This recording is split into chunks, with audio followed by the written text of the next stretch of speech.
Hi friends, this is Vinod Kumar. I am a chartered accountant. On behalf of our Premier Academy, I would like to make a small presentation on TCS on sale of goods. As you already know the difference between TDS and TCS, I would reiterate the same. TDS is applicable on the expenses side of the profit loss account, whereas TCS is applicable on the income side of the profit loss account. TDS is deductible on payments, whereas TCS is additionally collectible on the sales or service income. That is the main difference between TDS and TCS. I will give the practical example how it works. Suppose there is a car dealer. He has sold a car to a consumer for rupees 20 lakhs. In such cases, what he will do, instead of collecting 20 lakhs from the customer, he will additionally collect 1% from him. That is, in place of 20 lakhs, he will collect 20 lakh 20,000 from the customer. He will take this 20 lakhs to his bank account and the profit loss account, and the balance 20,000 he will remit to the PAN of the consumer. So how it will work? First he will collect the additional 20,000. He will remit in his TAN account first. From his TAN number, he will file one ETDS TCS return called 27EQ. From there, from whatever credit available in his TAN number, that will be transferred to the PAN of the consumer. Thereby, automatically the government will come to know the particular person has earned some amount, he has invested in the car. Like that, he will come to the government will come to the understanding. So these are all the modes of early recovery of taxes. Okay, hope you understand the difference between TDS and TCS, how it practically followed. Now coming to the subject. The Finance Act 2020 has introduced a new compliance by way of collecting TCS on sale of goods. If you read the section 206C 1H, there are certain peculiar things. First thing is, the complaints burden is kept only on those who can complain. Thereby, it is not applicable to all the sellers who is affecting the sales. It is applicable only those sellers whose turnover is more than 10 crore in the previous year. For example, for the financial year 2021, if the seller has to collect TCS, before that he should see what is his turnover in 1920. If his turnover in 1920 is less than rupees 10 crore, he no need to collect any TCS in 2021. If his turnover is more than 10 crore, then for the current year he has to collect TCS. Then next thing is regarding the transaction. The TCS at the rate of 0.1% is collectible on sale of goods.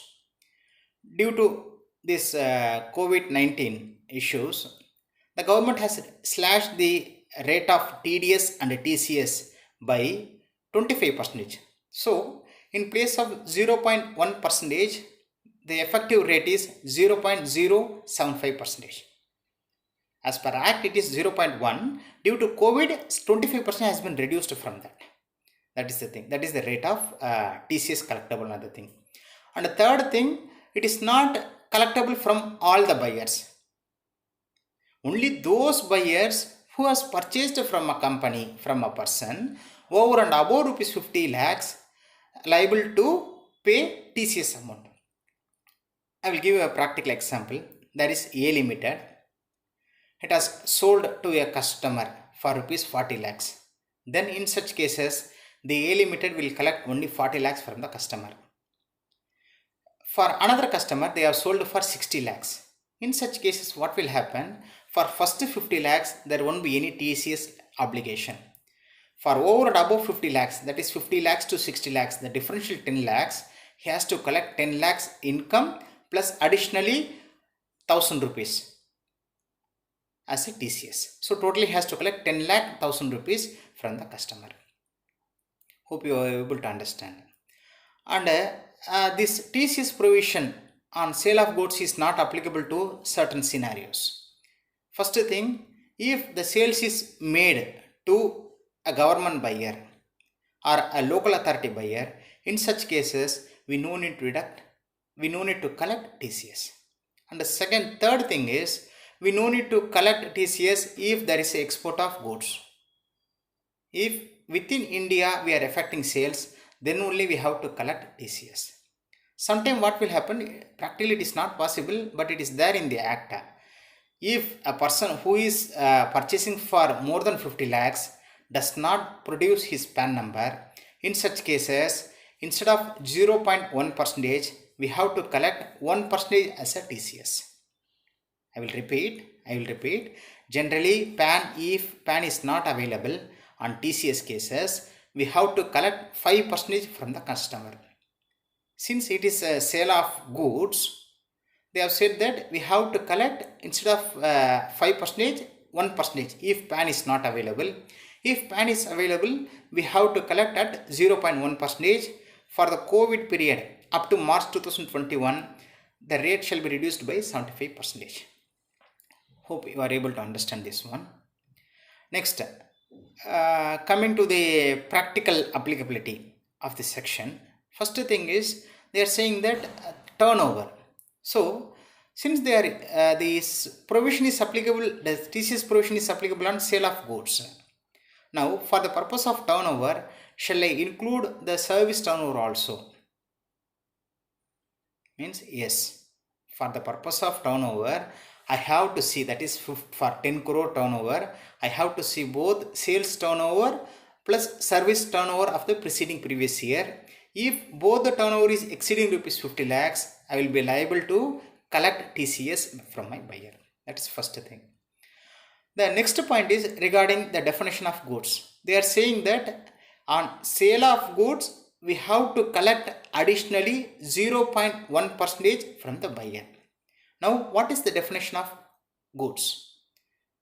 If we see the definition of goods, it has been given in the Constitution of India, Sale of Goods Act and CGST Act, etc. But no definition is given in the Income Tax Act. Generally, what we will do, always we will prefer specific law comparing to the general law. So, the specific law is on sale of goods, the Sale of Goods Act is applicable. The definition from that we have to take accordingly.